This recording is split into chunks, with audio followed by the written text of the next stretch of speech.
Welcome to another Keelhauled podcast. I'm your host, CaptainLogun, and we've got a lot of Sea of Thieves news to cover today. So tie yourselves to the mast and hold fast. Ahoy there, pirates. I hope you had yourselves a good week and a good weekend. I know I did. This week, we're going to be diving into Season 17's Act 2 with the Smugglers League and the heist that takes place at Royal Crest Fortress, as well as the changes to Sea of Thieves in this latest update, and some Twitch drops and notifications. All that and more in this week's episode of Keelhauled Podcast. But before I get into any of this, I have to thank the patrons. They're the ones that went over to patreon.com/Keelhauled podcast to show their support. And if not for them, I wouldn't be having an episode next week that is just their opinions, feelings, and comments on Sea of Thieves. It's always great to get new opinions kind of coming in from the community, and it helps kind of make sure that I am keeping in touch with what the community, and at least with Keelhauled, feels about this. So as always, I like to call out the names of the sailors and captains that are on there. So thank you as always to the patrons who are supporting this content. So thanks to A-Chick, L-Cute, Balls, Blue Turtle V1, Captain Chonky, Captain Longsharts, Chateau Noof, Super Pack, Zombie Killer, Cosmic Johnson, Static Mirror, Crazy Frog, Davram TV, El Jefe Esteban, Godhammer 6, Carl Embo of Embo Family Gaming, Kylia the Aficionado, King Hot Dog Pig, Nightstar 1980, Elvin Vramir, Evil Morpheus, Space Admiral Ors, Xbox Mike 29, Norwegian, Rabid Raccoon, Registella the Brony Pirate, Ribloid, Rustbelt Kid, Sea Leg Sam, Shoe Daddy 13, Skamelt 666, Tales of the Sea, The Demon Jester, Tommy D, TN Professor, Wailing Witch, Big Bad Pad, Mina Fairy, Hager Owl, Jeff H, Captain Duckweed, Evil Martha, Peter Miller, Rooski Doo, Thor Von Blitz, Luke Lore the Insipid Ghost, and Zam Wow. Thank you all so much for your support. It really does help keep things paid for over here. And just honestly, it's good to have your company on the Gold Hoarder episodes. Remember that episode is coming up this weekend, so be sure to jump into the Gold Hoarder channel in Discord to take part in that if that is something you're interested in. With that, pirates, let's get into it. First up on today's docket, let's talk about the Smuggler's Heist. This is Act 2 for Season 17 with Smugglers Tied, and it's probably I'm not going to say it's the most compelling part of Season 17 as a whole, but for now, it is definitely the interesting thing to do on Sea of Thieves. I did play some times on Insider, so I will say that it'll be interesting to see how Act 3 comes into play as we get closer and closer to that. And until then, we really have just the Sea of Thieves heist to take a look at. So I'm going to break this down based on my experience and based what some of the notes and stuff have talked about in the actual patch notes, just so you guys have an idea of what to expect. You're going to find this on the mast as a starting point for the voyage. Now, one of the problems that I've run into is, or I think a lot of folks have run into is that the Briggsy voyage is still currently active. And because of that, sometimes the Smuggler's voyage and Briggsy's voyage will actually overlap and clip into each other. And when you go to accept it, chances are you're probably going to accept Briggsy's Skull of Siren's song over the actual Smuggler's heist voyage.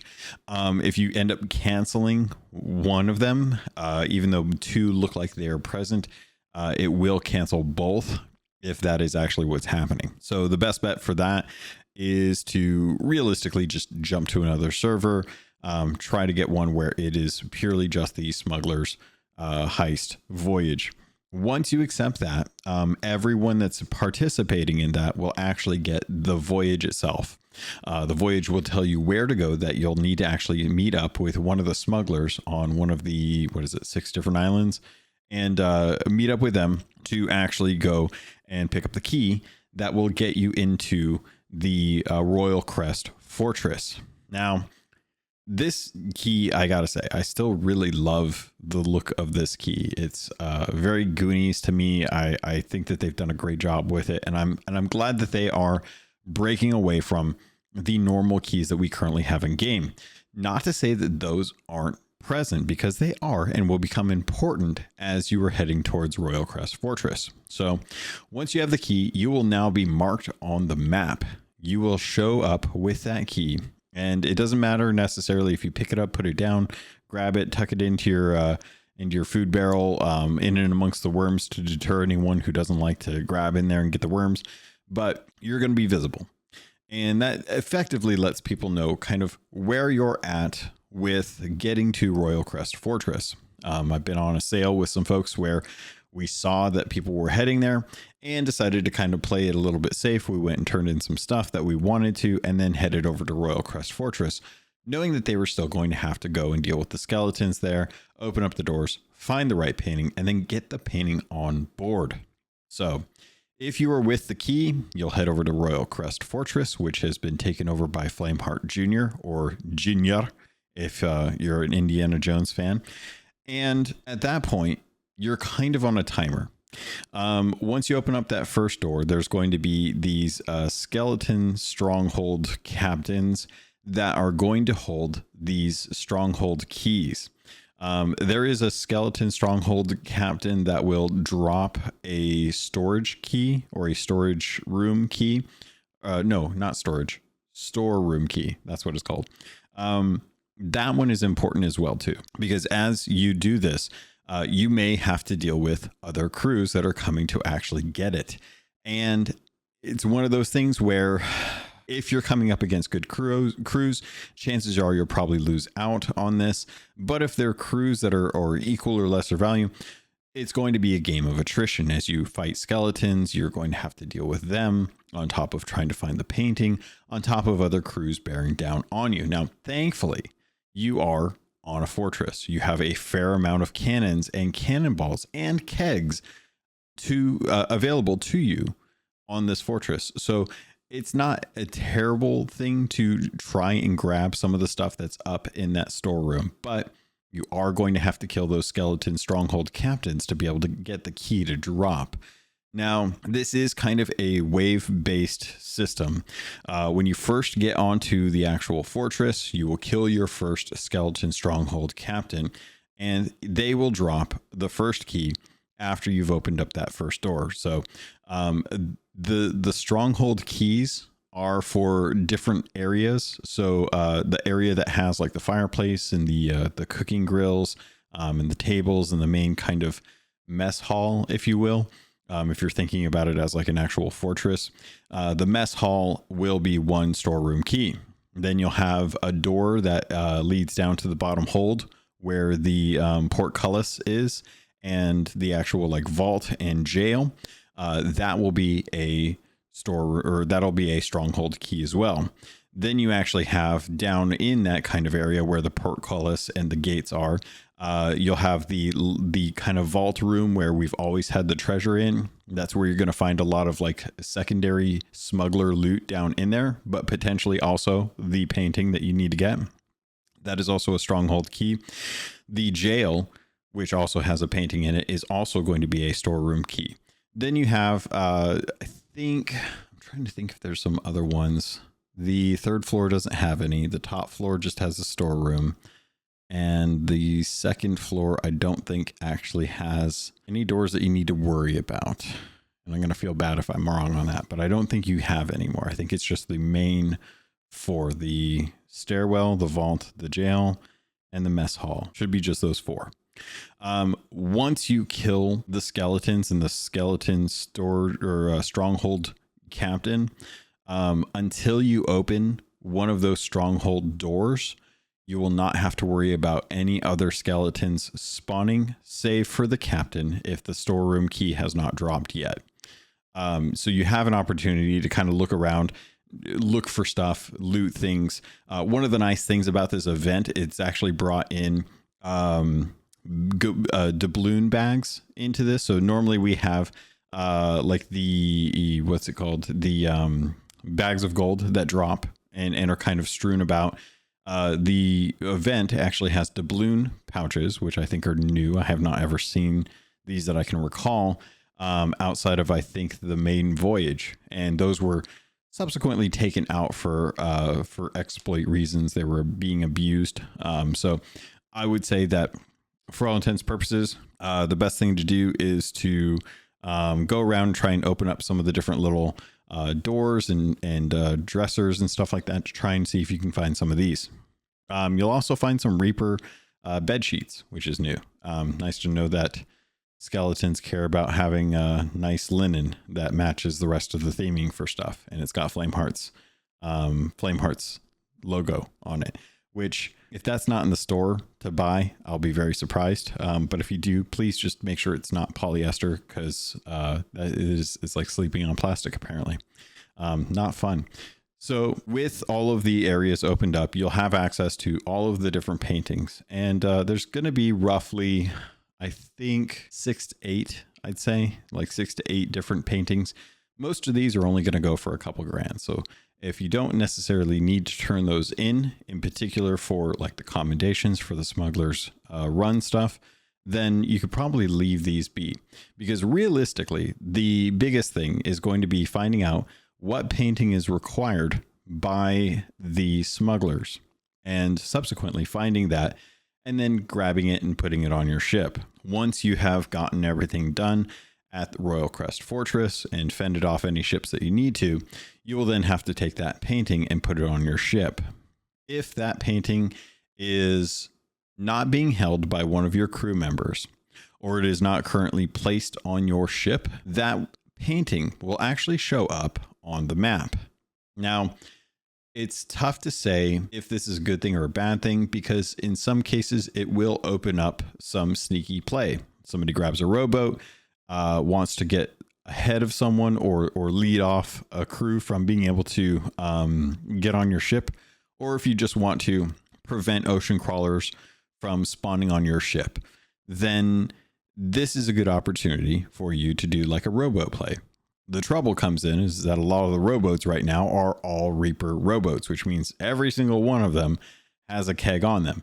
And unless you blow the keg and manage to get to the rowboat in time to repair it, you're going to be stuck with a rowboat that is dead or a bomb.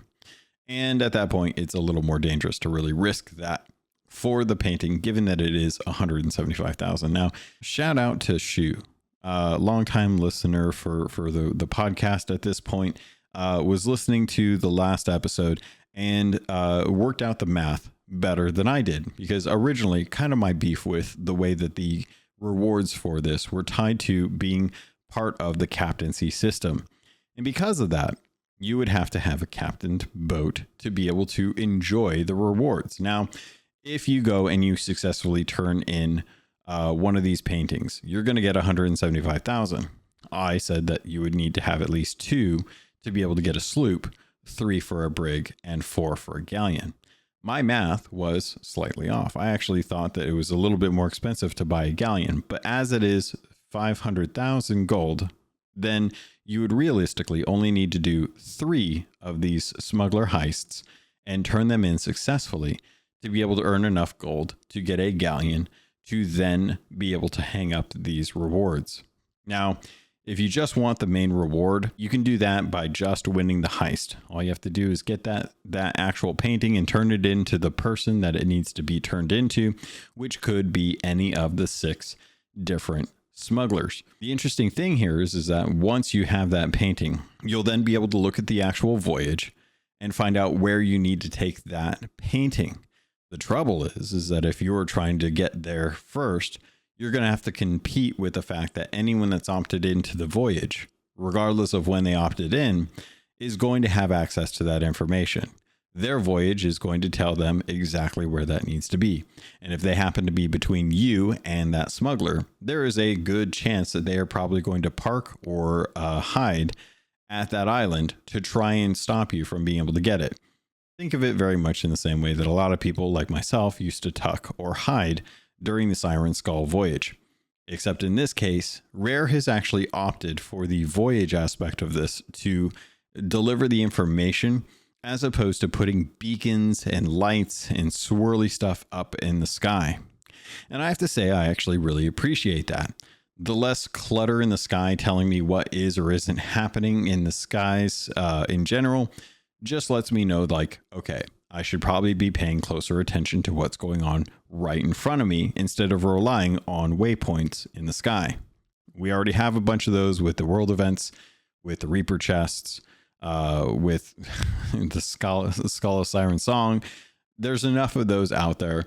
I think we could do away with having to do another one for a time limited event, especially one that's going to be a repetitious thing. So get people more into the practice of checking their voyages and paying closer attention to the surroundings, especially the map table, as opposed to having to rely on, oh, beacon there, beacon move right, turn ship right, we win. I think that's probably a better way to go. I know folks are probably going to have their opinions and disagree with me on that, and I welcome that, because having the discourse on this is good to know, like, where people lie. I may be in the minority in this instance, and the majority of people would rather have a beacon and feel like this is kind of a lose on the side of the actual heist, because it's easier to get lost in the sauce as far as like where the painting is, who has it, and that kind of thing.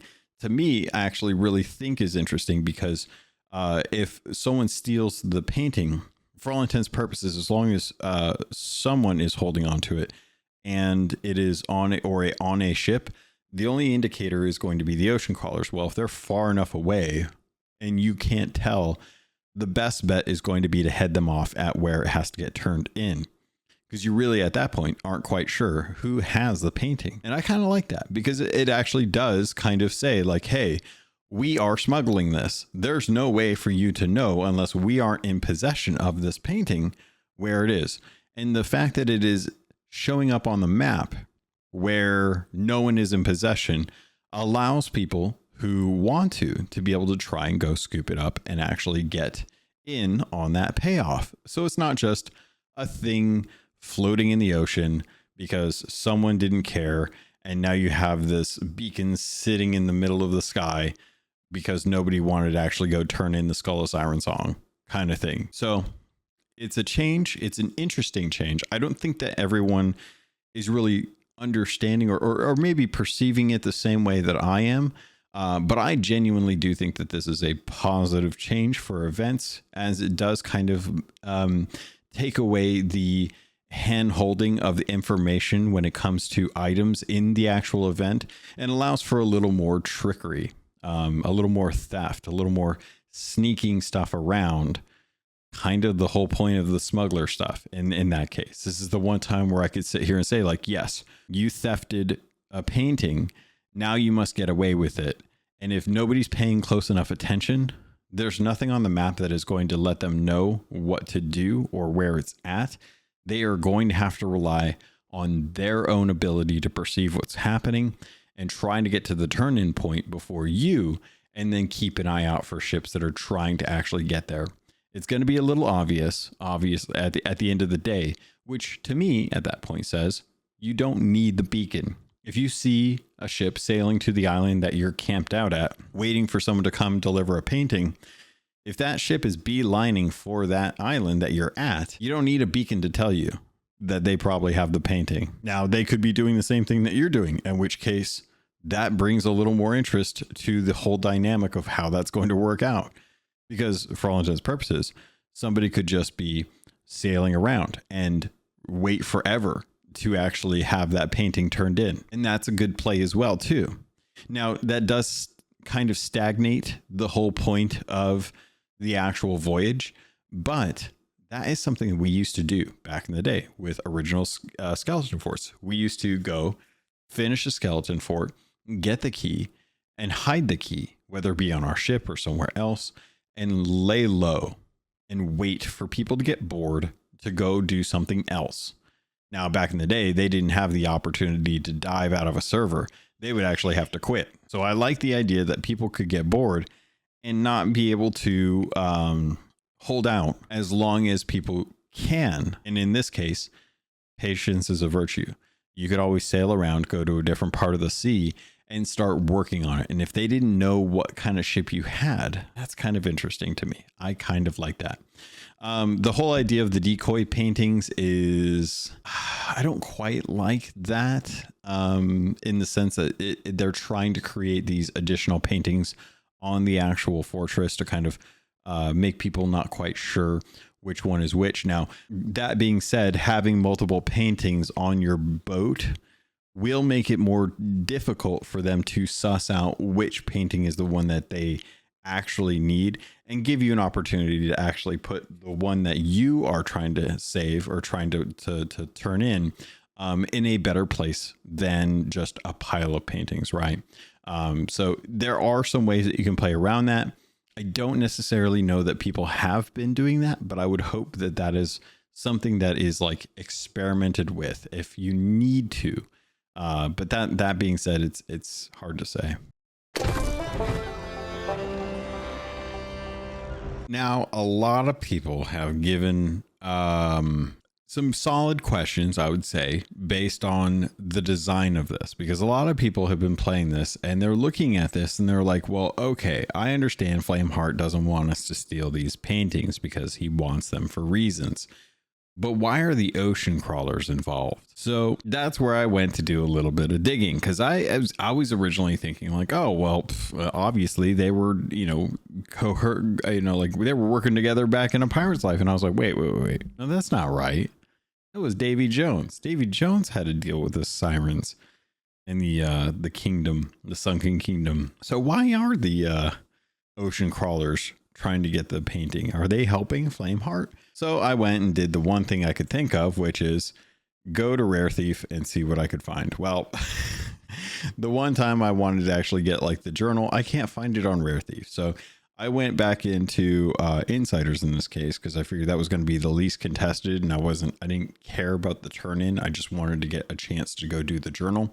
It was the first time I hadn't actually like sat down and recorded the journal when I was actually doing it, because I was with A-Chick and we were actually streaming from her thing, which shout out to her for getting Sea of Thieves partner this week. Definitely deserved and worked hard to get it. So I went back into Insiders and I read the journal, because I was like, okay, I got to figure out why are we getting ocean crawlers? And I know the Rare team, they think about this kind of stuff as well too. So it was explained away with a blurb in the journal. Now, whether you want to call that lazy development or reusing assets or not generating a new way of kind of adding skeletons up here on your ship, that's all fair criticism, in my opinion. I think, yes, there very easily could have been a new thing as opposed to explaining it away with a journal, because we've seen them do this in the past with the whole Briggsy adventure thing, right? With Tasha and whatnot. I've seen them use journals as a way to connect the dots as to the actual mechanics that are going on in game. And that to me can be a valid way of storytelling if it pays out in the long run. If it turns out that the future of the Sunken Kingdom intermixed with Flameheart's desires for power and secrets don't pan out, then we can come back to this point and say, yes, this was a moment where Rare decided that they were going to, in the moment, retcon why ocean crawlers were jumping onto your ship, and the Sunken Kingdom was interested in this event. But until we see it play out, you kind of have to hold judgment on this. And again, I think there's fair criticisms, but I'm hoping in this case that Rare is playing the long game with the Sunken Kingdom, Flameheart, and the Ancients, right? So here's what the actual journal says, so you don't have to think about going and actually reading it or even understanding it. I'll try and give you as best a context as what's going on through each verse. So the first verse, by the way, is written in the hand of Flameheart Jr., and it says, "The soldiers of the fleet have been dismissed," which were the Spanish guards that were always at the fortresses. "And I have secured this stronghold for my father," Flameheart Jr., "not for the silver, gold, or petty trinkets, but for the true treasure hidden in the vanity of the paintings collected." Now, there's something to be said about the paintings that are currently on display. To speak to the vanity, the hidden, the treasure being the true treasure being hidden in the vanity of the paintings. Very hard to kind of identify like what that is talking about, because I don't necessarily think that is something that is, we really know like the truth of what's going on in this instance. So I will say that for now, we're gonna have to find out how that ties into the secrets. But the next section goes into the list of those who would seek to steal this secret grows larger with each passing day. Ramsey, his followers, which at this point, can we just say like the Athena's Fortune people, but most relentlessly, Belle. She knows. Now, this is probably the verse that I love the most out of this little journal, because for one, it kind of acknowledges like there are secrets to be had, but it actually calls in Belle, who is genuinely one of my favorite and most interesting characters that we know literally nothing about outside of the relationship that she has with Ramsey. There's a rapport there that has never been discussed or explained. And outside of her just traveling via sea buoy from the Sea of the Damned to the Sea of Thieves, we really don't know her intentions. But apparently Flameheart Jr. knows the same thing that she knows about these paintings. Now, how this ties into the current storyline is kind of vague. We know that Flameheart wants these paintings and that his son is helping kind of ensure that these paintings are secured in this stronghold now. Even though I don't know that I'd really call it a stronghold. But the idea here is that there's something interesting, some sort of power associated with these paintings that may help bring Pendragon from the Sea of the Damned, who is currently trapped there because of the painting in the Sword of Souls, right? Back when we had that Flameheart versus the, like the Reapers versus Athena's, and everyone was going to the fortresses. This is a little bit of a callback to that event with the paintings, with the fortresses. It's a light bit of lore, but it is an interesting bit of lore that unless you were there and you were actually fighting to claim each of the different fortresses, either for Pendragon or for Flameheart, to see which would be trapped in the Sea of the Damned and which one would be resurrected, you didn't really quite know how that was going to pan out. And I actually like that they are kind of bringing back Belle into the story now with this concept and saying like, hey, all those adventures that you did? You remember that one where Belle and Pendragon were trying to, get control? They were trying to get power in Sea of Thieves to help stop Flameheart from being resurrected. And that went completely astray. And now there's that one painting, that one very special painting at the Reaper's hideout of Pendragon trapped in the Sea of the Damned. It seems to me very interesting that Belle, of all people, would be relentless in trying to get the secrets that lie within the vanity of these paintings collected. So I really love this little stanza just for the implications and the callbacks to past content in Sea of Thieves that, if given the opportunity, would have been fantastic. Because I know everyone's familiar with how we have lore kind of delivered to us.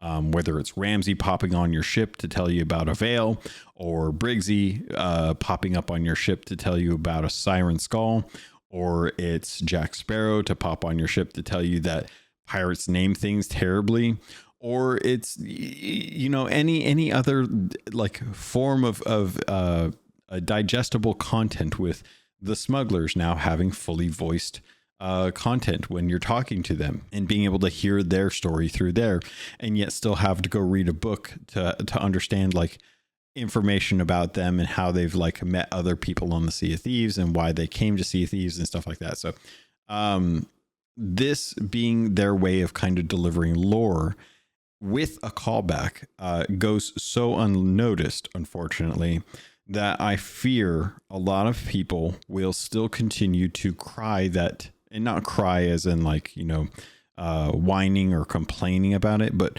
cry as in like cry out and voice their discontent with the state of lore in Sea of Thieves, given how much magic and history and lore has been kind of revealed and built and brought to Sea of Thieves as a whole.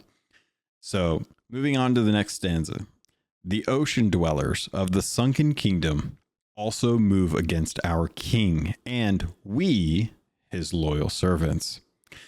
Those who dwell below the waves also seek to douse the ambitions of the so-called Smugglers League.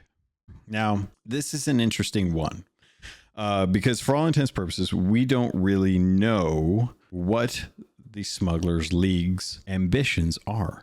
Now, we could probably speculate here and say like, okay, well, the Smugglers League like to smuggle. They are enjoying a lot of the stuff that they're finding in Sea of Thieves, along with bringing in their own cast of items that they have found, variations on stuff that we have, stuff that we've brought to them.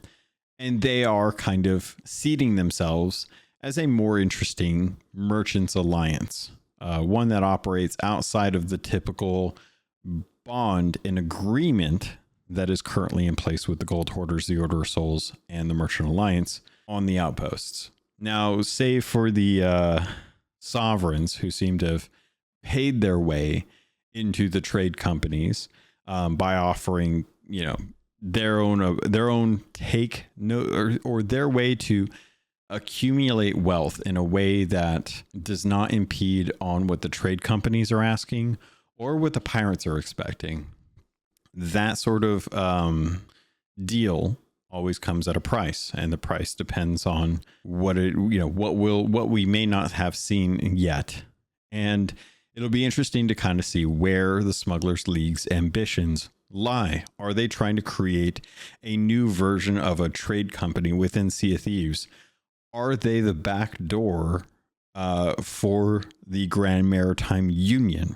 Do they value the goods in Sea of Thieves more than they care about the sanctity of the pirate code within Sea of Thieves? Are they more willing to just take what we have and give nothing back and find a way back out of the Sea of Thieves with the goods that we have to then smuggle and pilfer outside the Sea of Thieves in a way that will earn them more gold than if they were just to grab whatever is currently available in the rest of the world and use that as trade?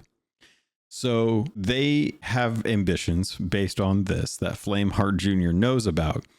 And it's interesting to me that the ocean dwellers of the Sunken Kingdom also move against the King and the Reapers, and that those who dwell below the waves also seek to douse the ambitions of the Smugglers Leagues, which means that the Sirens, for whatever reason, don't trust the Smugglers League and are out to get them, as well as Flameheart. Now, we already know that Flameheart is kind of positioning himself in a way to try and have ultimate power over Sea of Thieves. But the really interesting thing is what comes in with the next couple quotes. So the next one comes in and says, "They may have their way, for they will never snuff out the power of the flame and our greater ambitions for the devil's shroud and whatever secrets the banished ancients lay claim to." Now, this one's a little bit tougher because they're saying they, which could reference the Smugglers League, but it also could reference the Sirens of the Sunken Kingdom.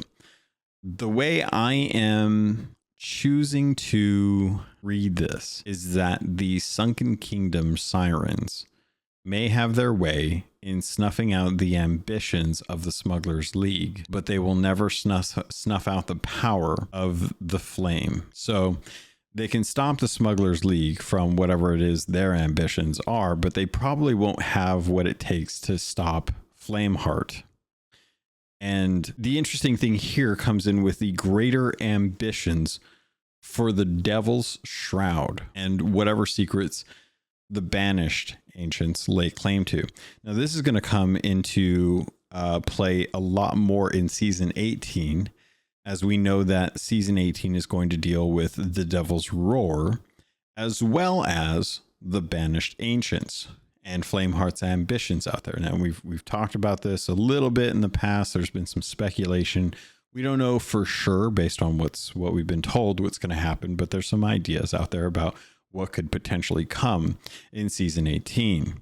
The interesting thing to me says that Flameheart is looking to find a way to manipulate the Devil's Shroud based on the secrets and the powers that lie within these paintings.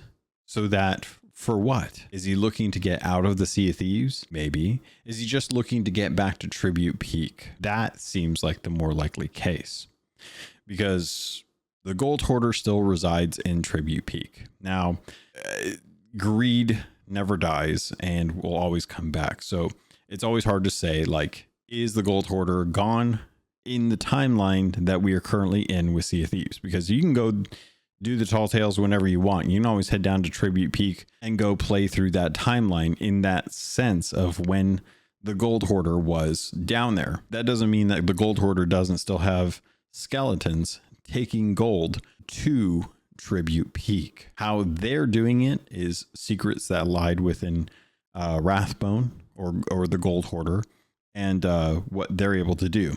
But at this point, it feels like to me that Flameheart is attempting to get power that will allow him to control the passage of his ship through the Devil's Shroud to get closer to Tribute Peak so that he can uncover more secrets and potentially unlock some of the captive banished ancients, their souls or their power that are currently residing in Tribute Peak.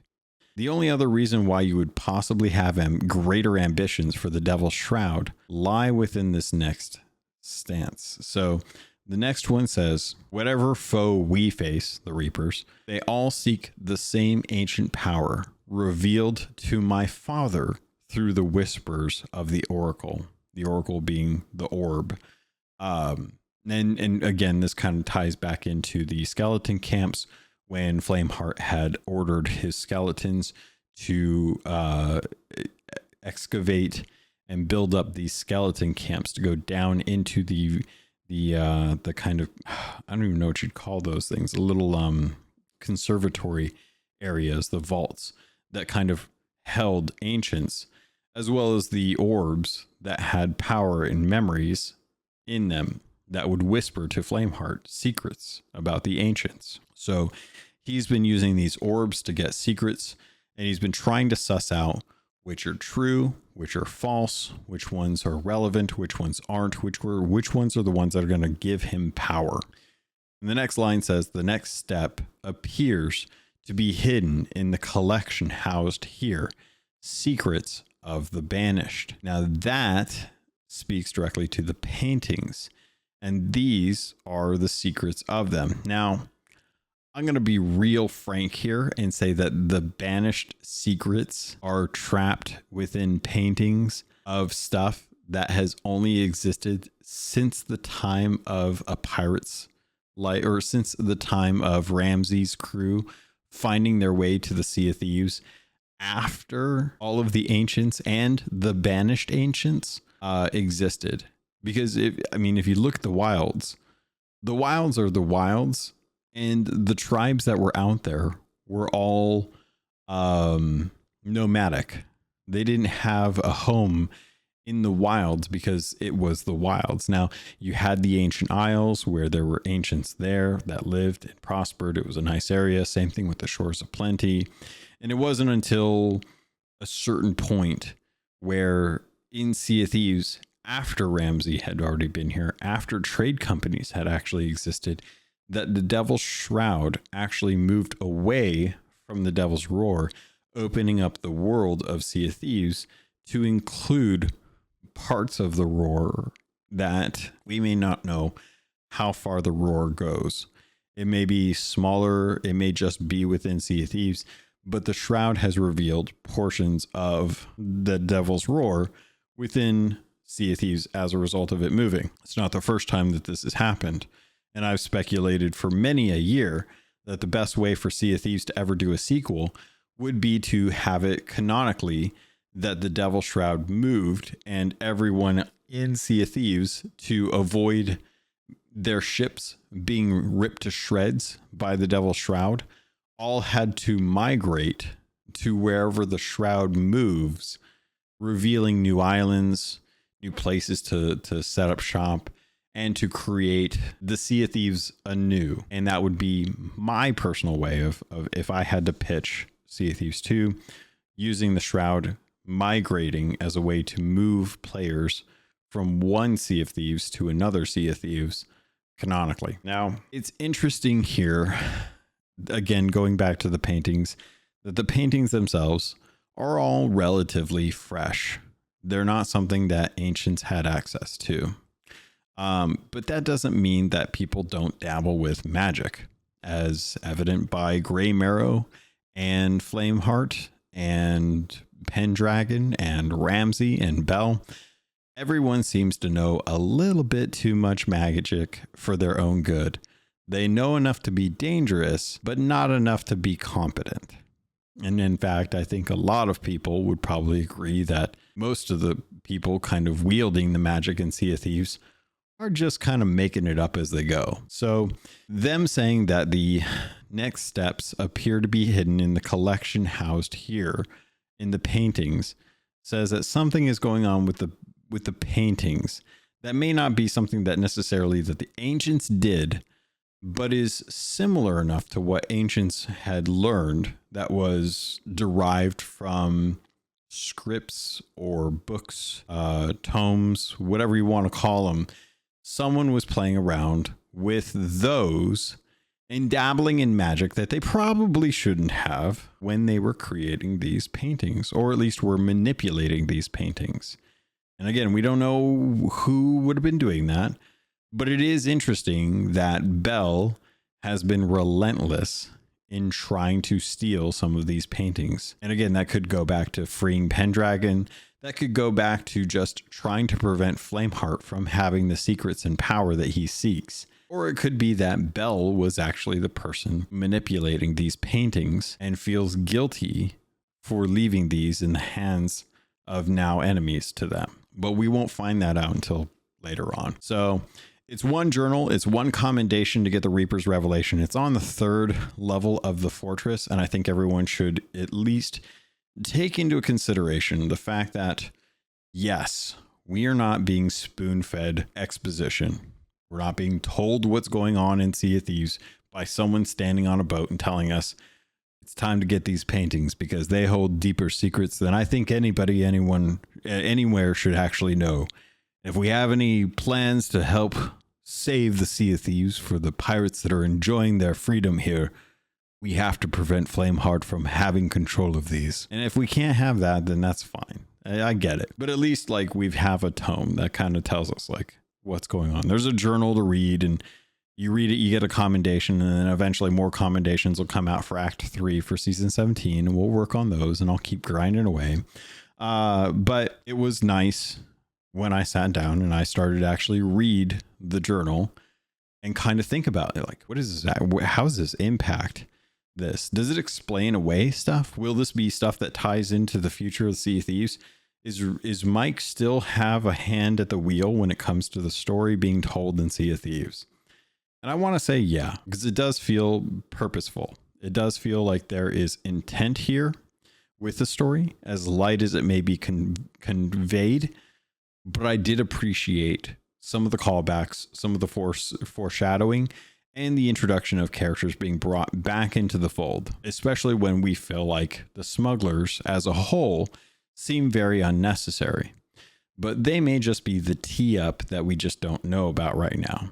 They may be coming in with a driver ready to knock this thing 450 yards to get a hole in one at a golf course for a sport that I don't really follow, and somehow manage to get that analogy out in one piece. But I'm hoping that this is something that pays off. Outside of that, I would say that the event is going to be good. It may be shorter lived than anticipated, but at the same time, there's always going to be people who are going out and fighting for this and enjoying it while it's relevant. And then other people will probably hit this up during lesser times when it is not as busy, and they can go get it done when they feel like there's going to be less kind of a contention or contesting of it, and they can get their rewards their way. Doesn't dispute how people actually, doesn't disregard how people get them. If you want to say that you fought off 6 crews on 2 different servers for the same painting in a weird way of stuff getting merged, and also tamed the Kraken to ride it into the smugglers, and then subsequently had tea with the queen, or king, I guess it's king now. God, I can't say queen anymore. Had tea with the king. Yes, I got it. Then that's your story to tell, fish story and whatnot. But I like that it's going on for a month. It's not something that is going to be sticking around, although I do hope that the changes to the actual fortress do stick around, because I think that so many of the fortresses have aspects to them that at this point are uniform, even though the dressing is different with each of the different skeleton forts, or not skeleton forts, sea forts. Apologies. I think that having these ones, because if you actually go look at some of the changes that are over on Royal Crest Fortress right now, you'll note that certain trapdoors are now blocked and covered with like barrels. There's new sections of rooms that are kind of, I don't know, it's like they have a facade. It's like there's a false wall that was built out to house a room that you can't get access to.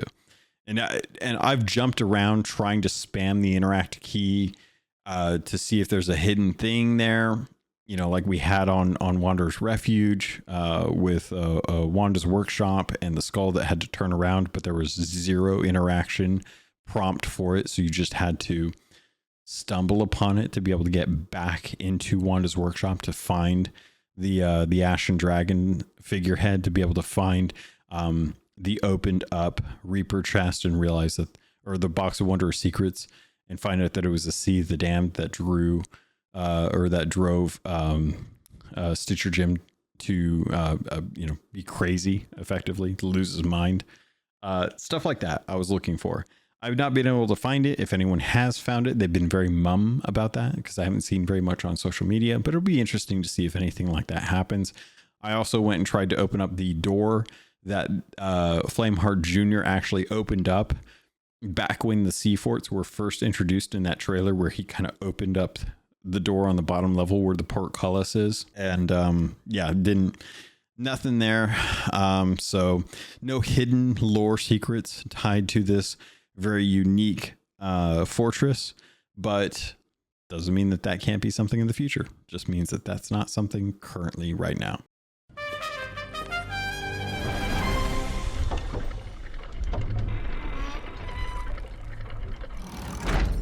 The other major thing that I guess we can really talk about, because I'm going to save a fair amount of this stuff for the discussion in the Gold Hoarder episode for next week. I do want to kind of let folks know about certain things that are in the actual patch notes, but I'm probably not going to cover the patch notes as detailed as I typically do.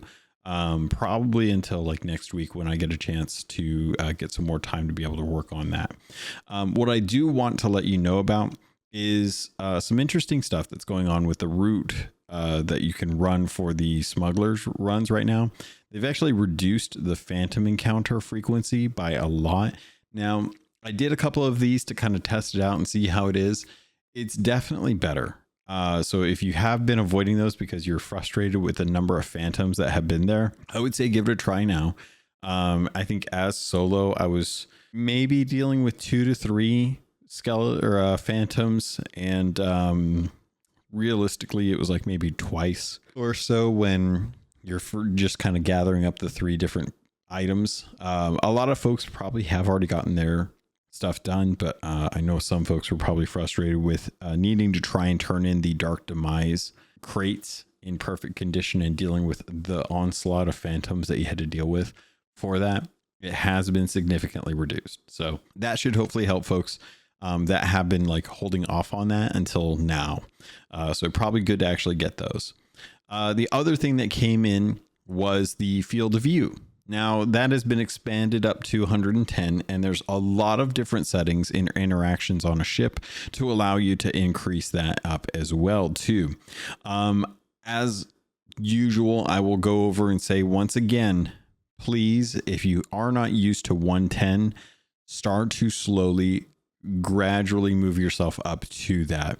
Start at 90, go to 95. If that's fine, move up to 100. If that's fine, move to 105. If that's fine, move up to 110 with each of the different overrides.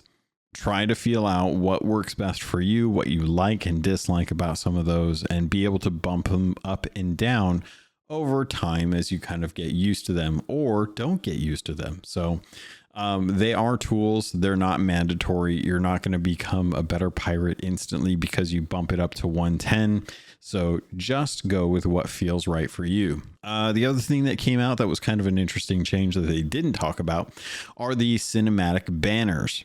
They're now reduced banners as an option to keep the HUD elements visible. And to be perfectly honest, I think this should have been the way that it's gone a long time ago. This is something that I know I have heard people talk about being an issue since at least 2019, if not 2018, where banners would pop up on the bottom of the screen and that would actually cover your ammo and your health, which can be very detrimental if you're fighting someone near an island or something happens where you get one of those banners and you need to know how much health you have in the middle of a fight. So these reduced banner options in the HUD elements section kind of feel like an automatic turn on for me. It is up there with the reduce to hold option for repairs. And it's also there as far as like the server acknowledgement for the hit registration. I feel like these kind of things should be turned on by default. And generally, something that I've actually seen World of Warcraft start doing is whenever there are changes to the UI, either elements added or changed or options given, they've started to make like a little bit of a new icon, like kind of showing like, hey, every time you go into the settings, you're going to see down in the HUD gameplay section there that there's a new word right above that, and that's going to just let you know like, hey, there's something different here. You might want to come take a look at this, and that will kind of direct people to changes like this instead of having to rely on word of mouth or podcasts, videos, things like that nature, right? One of the other things that came in are the underwater animations. Those have been smoothed out as far as the animation goes to try and reduce that kind of spin that happens that kind of messes with the hitbox. A lot of people with high DPI can flick their mouse to a degree that gets you to spin, and that can cause breaking in the animation, which then makes it harder for you to actually have that hit registration happen because of the change in hitboxes. So they've worked on that. I haven't really encountered that or had an opportunity to see how that looks or what it does. But one thing I definitely noticed is a lot of pirates floating on top of the water. So one of the unintended things that have happened as a result of this change is there are now people who are swimming above the water. Now, whether you want to say that's because you are so greasy and unwashed that you slide on the top of the water, or you just want to chalk it up to this just being one of those odd animation quirks that happens as a result of them trying to fix an exploit, I'll leave that up to you. There are new Ashen rewards available. The Ashen Skull of the Banished and the Ashen Chest of Bones offer higher value. It's a welcome change. A trophy display as far as the captains now show all earned trophy tiers. So say you've gone to the captaincy chest and you have a trinket that you want to display. Instead of it just being the most current or the highest rank trophy, you now have the opportunity to go in and choose any of the different tiers as you worked up your way to that like cherished trinket, right?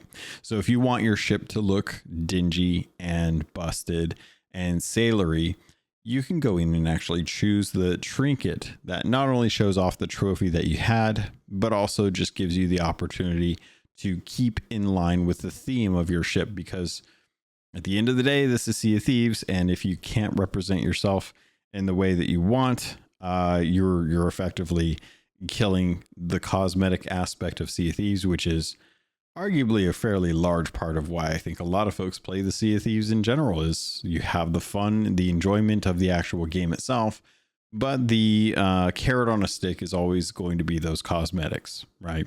For the most part. The sprint with Skull of Siren Sorrow, they've improved the mobility while carrying that. And then sunken merfolk statues now store only relevant treasure types. This is a relatively big change in how the actual siren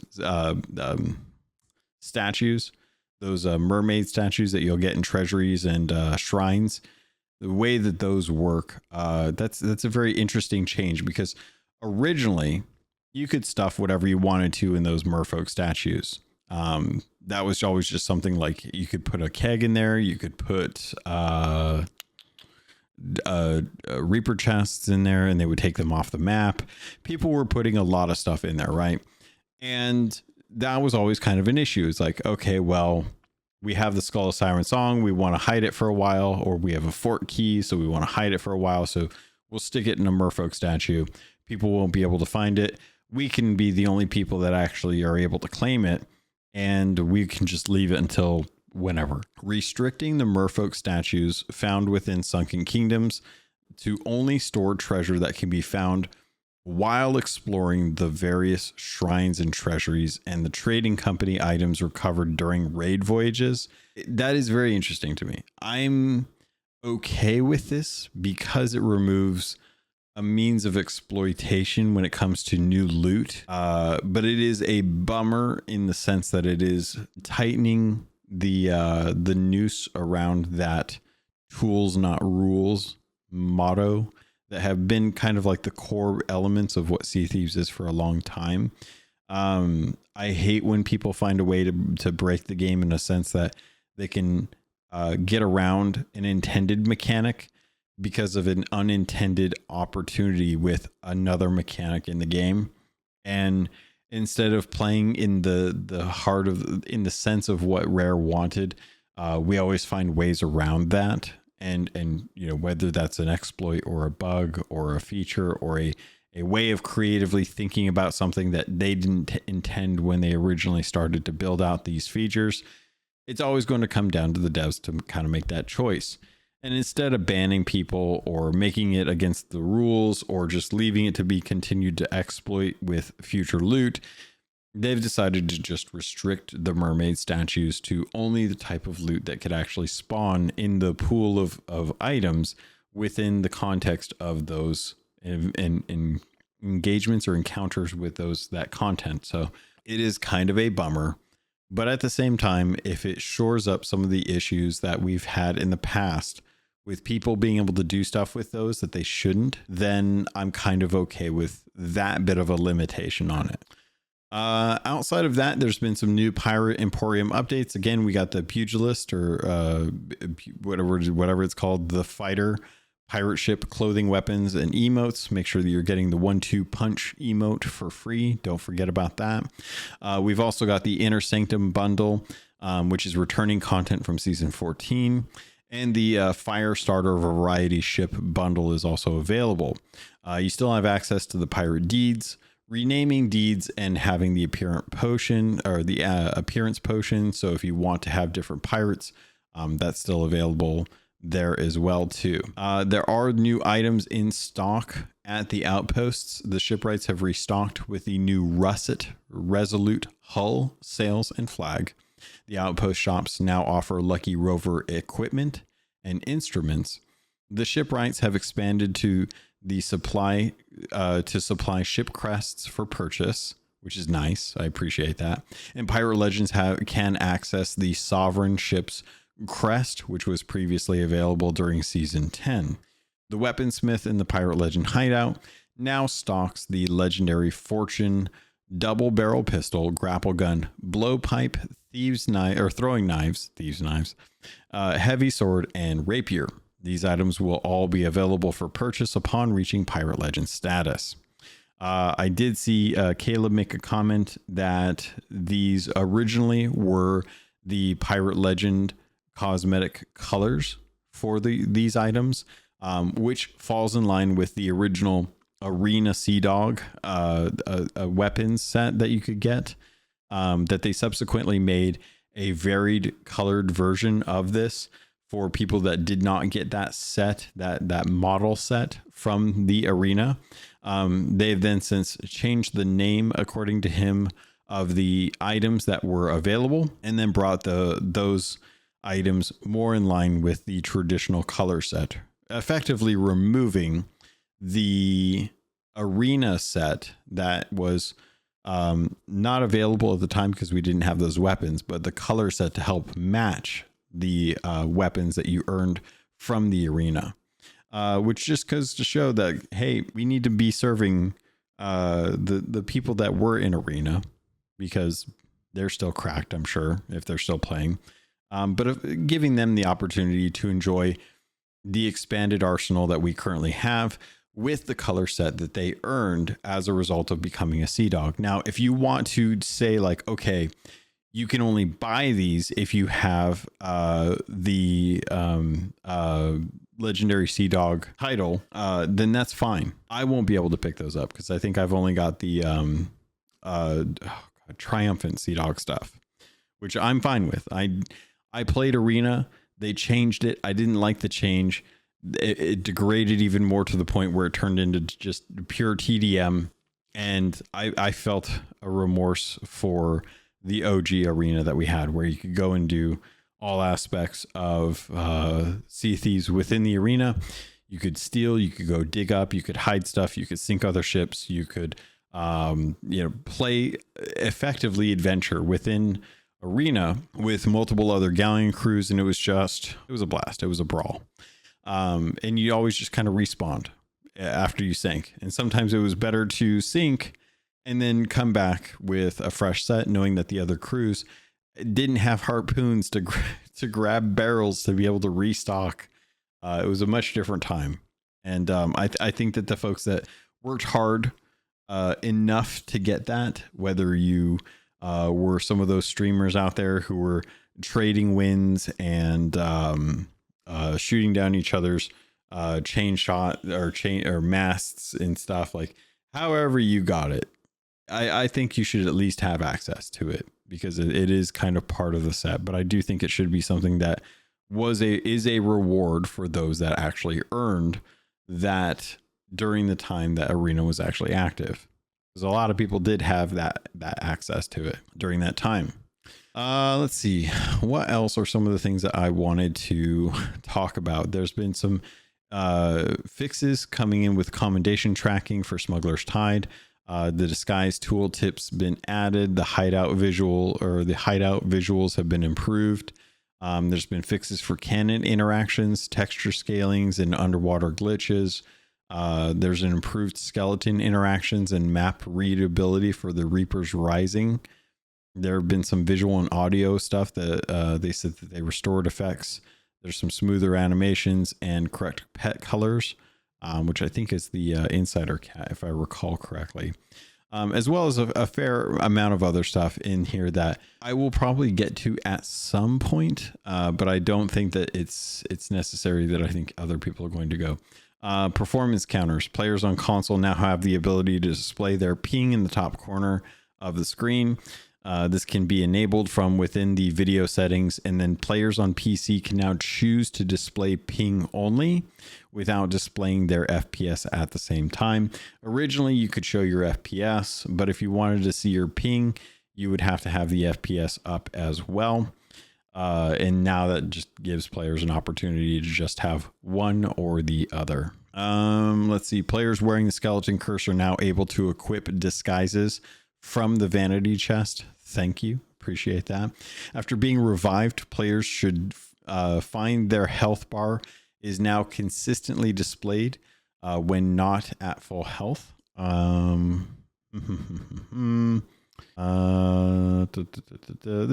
a fair amount of this. Tapping the aim down sights with the eye of reach no longer causes the screen to blur before the weapon is scoped. Let's see. Crews are no longer able to gain additional gunpowder barrels from skeleton camps.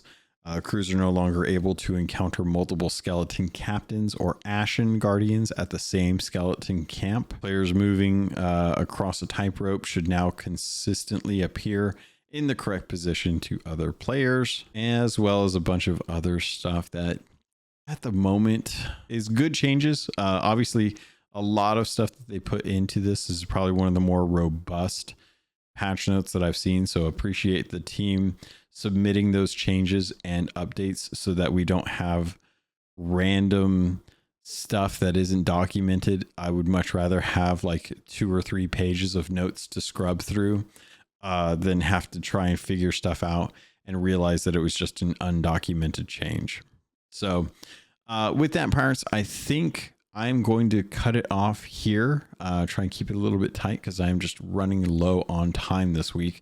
And we're going to have the Gold Hoarder episode next week. So if there's anything that folks wanted to talk about, whether it be with the heist, whether it be with the current state of season 17, something that they had a good time with, or just something interesting in general, we can always talk about it next week at the Gold Hoarder episode. As always, that is going to be at the same time. That is going to be 9 p.m. British summertime, 4 p.m. Eastern time, and then 1 p.m. Pacific time.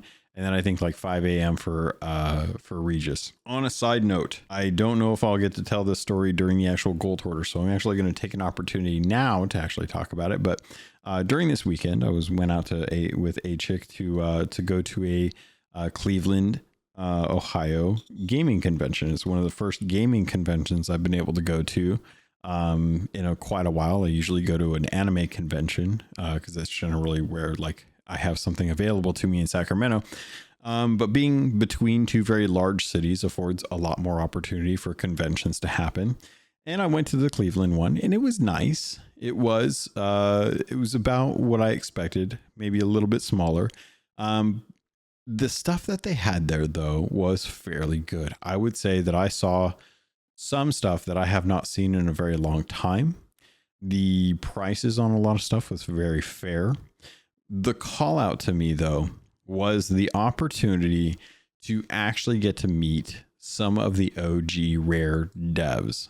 Now, no one that I'm going to say is actually someone who was currently working on Sea of Thieves.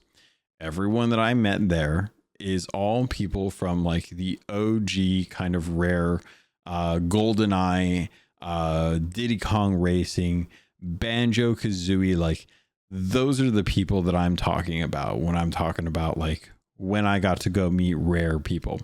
Now, I didn't actually get to meet all of them. I did get to see a fair amount of them on stage as I listened to the panel that they were at, but I did get to see Grant Kirkhope, who is most widely known as like the guy who came up with the music for GoldenEye, especially the pause music with the watch. That's he was there.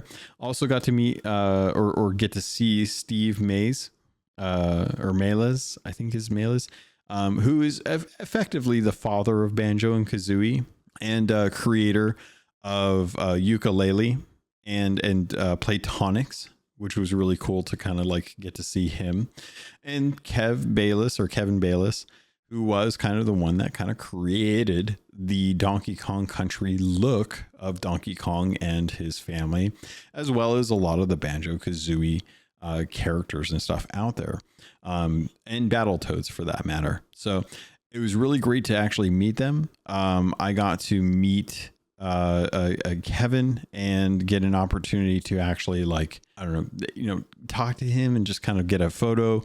I got a signature. I was actually really happy about the different, because every time I go to a convention, I usually have like a custom piece of art or something that I get signed from them so that I can have it on my wall. I have a lot of stuff like that. This is one of those opportunities where I didn't have anything that was actually like prepared, but the number of prints that they had was exceptional. And one that kind of like, I was originally going to go with a GoldenEye one because I was like, oh, this is cool. But I know Kevin didn't really like work on those. And the person that was kind of like at the table was kind of like giving some suggestions, which was actually really nice because I was kind of leaning more towards one thing, knowing my nostalgia, but then at the same time, I wanted it to represent artwork that was actually from the main artist. So I picked Battletoads, and they had two options. They had the old NES cartridge, and then they had the arcade cabinet artwork. And the arcade cabinet artwork is very different from what we expect with Battletoads. But the layout of it was really nice. It showed off Kevin's signature really, really well. And it was just kind of one of those things where I was like, yeah, I actually remember going to a barcade in Castle Rock, Colorado, years ago. Yeah, almost probably close to 2 decades ago at this point. And I remember getting to actually go through and play Battletoads as well as like Paperboy and a couple other like Mortal Kombat and stuff like that. Some of the classics. And I had a really good time. And I just always remembered, I was like, there are certain arcade cabinets that you don't really remember the way you did. So when I saw that, I was like, oh, well, I'm going to go back to the roots. So the roots of Battletoads and go with the arcade unit in this case. And it's going to look great as a picture frame. I've got a ton of artwork that I still need to hang up in my new place. But one of the other things was a get that I was not expecting. And that was something that I've been hunting for a while. I've been on the hunt for a Sea of Thieves copy of the anniversary edition, because I have the standard copy of Sea of Thieves, and the main copy that I have, the original release of it from 2018, has Joe Neat's and Mike Chapman's signature on there, which if I ever get the opportunity to go back to SOT Fest in England, I will most happily take that copy and this copy with me so I can get anyone else to sign it as well too, as the art book is chonky and this is a lot easier to have folks sign. But I was wandering around all of the different vendors because I usually go and spend a lot of time going from vendor to vendor to vendor to look and see what their stock is and check prices. Because I'm not just going to pick up the first thing that I find, realize that's what I want, and then buy it there without like checking to see, does anyone else have the same thing at a better deal? So I found this. It was the only copy of Sea of Thieves in the entire convention. Now, granted, this was second day, so if there was, maybe somebody else had bought it and I just didn't know about it. But on the second day, I only found one copy of Sea of Thieves. It happened to be the anniversary edition. Right after the words, "I bet they don't even have a copy of Sea of Thieves available," came out of my mouth. And I looked down and I had to eat crow immediately, because not only was it Sea of Thieves, but it was the anniversary edition with the gold case, or the gold Reaper's mark on the Xbox One case, and it still says Xbox One console exclusive on the top of it. And it actually comes with a code for the Sea Dog bundle. Now, I haven't checked to see if the code actually works, but the disc is in here. It says anniversary edition, and I was very happy about this because I was like, you know what? This completes my Sea of Thieves physical collection when it comes to the game. I've bought many of these. I've given copies of these away. But I've never gotten to own the actual anniversary edition aspect of this. So I was really happy to pay the $15 for it used. And I was very happy to know that the disc itself is actually in pretty good condition. So having that, I'm glad that I got to go to the convention. There was a bunch of other stuff there. I almost bought a Demon Slayer blade for like $65. I almost got Rengoku's sword. I held off. I almost spent $100 to get a Boo, King Boo tattoo on there as well too. But I just moved. I'm already making purchases that I probably should not be making, but I'm trying to make my home comfortable now that it is here. And if I've got the debt, I'm gonna have to eat away at the debt regardless. So I should try to actually like have some fun now that I'm in the new place. So I got Kevin Bayless to sign the arcade cabinet version of Battletoads, which looks awesome. And immediately makes me think of exactly like the time frame that it came out of. And I got to get an anniversary edition of Sea of Thieves, which I've been hunting for the last 2 to 3 years. I've actually genuinely been like, every time I go to a GameStop, I go over, I check the wall, I go ask the employee, do you have any anniversary edition? Literally the day before I went to the convention, I went over to the GameStop that's over where I live now, came in, they asked if I needed anything specific, and I said, yes, I am searching for the Xbox One copy of Sea of Thieves, the anniversary edition, in the box. And they did not have that, and I was not surprised.